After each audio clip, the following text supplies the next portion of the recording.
सुप्रभात बच्चों आज हम पढ़ेंगे हिंदी व्याकरण का शब्द यानी कि वर्ड्स।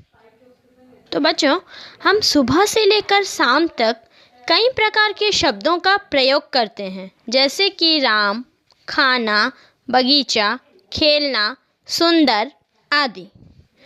तो बच्चों शब्दों की रचना दो या दो से अधिक वर्णों एवं मात्राओं के मिलने से होती है, जैसे कि क जोड़ म जोड़ ल बना क्या? कमल। फ जोड़ ल क्या बना? फल। ब जोड़ श क्या बना? बस। परंतु शब्दों की रचना के लिए यह आवश्यक है कि वर्णों एवं मात्राओं का मेल सार्थक हो, अर्थात उसका कोई अर्थ हो।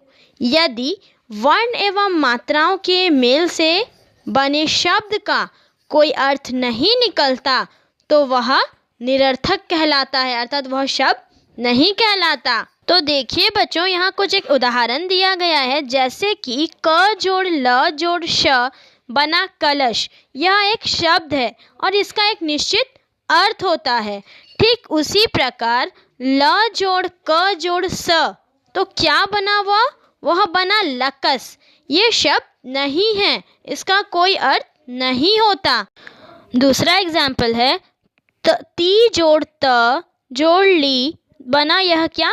तितली, और यह शब्द है, इसका भी एक अर्थ होता है। त जोड़ ली जोड़ ती यह बना तलीती। यह शब्द नहीं है, इसका कोई भी अर्थ नहीं होता है। तो फिर बच्चों हम शब्द किसे कहते हैं? वर्णों का ऐसा मेल जिसका कोई अर्थ होता है तभी वह शब्द कहलाता है। अर्थ या तो फिर दो या दो से अधिक वर्ण एवं मात्राओं के सार्थक मेल को हम शब्द कहते हैं। ठीक है बच्चों, तो अब हम पढ़ेंगे शब्द के प्रकार यानी कि शब्द के भेद। शब्दों को चार आधारों पर बांटा गया है। पहला है उत्पत्ति के आधार पर, दूसरा बनावट के आधार पर, तीसरा है अर्थ के आधार पर, चौथा है प्रयोग के आधार पर। तो बच्चों हम क्या समझे? हम समझे कि शब्द के चार भेद होते हैं। ठीक है, तो पहला हम पढ़ेंगे उत्पत्ति के आधार पर। तो बच्चों उत्पत्ति के आधार पर शब्द के चार प्रकार होते हैं। पहला है तत्सम, दूसरा है तद्भव, तीसरा है देशज, चौथा है विदेशी। अब हम पढ़ेंगे बनावट के आधार पर। बनावट के आधार पर शब्द तीन प्रकार के होते हैं, रूढ़, यौगिक और योगरूढ़।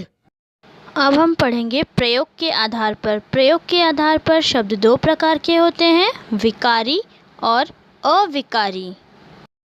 अब हम जानेंगे अर्थ के आधार पर। अर्थ के आधार पर शब्द मुख्यतः तीन प्रकार के होते हैं, पर्यायवाची शब्द, विलोम शब्द और अनेकार्थी शब्द।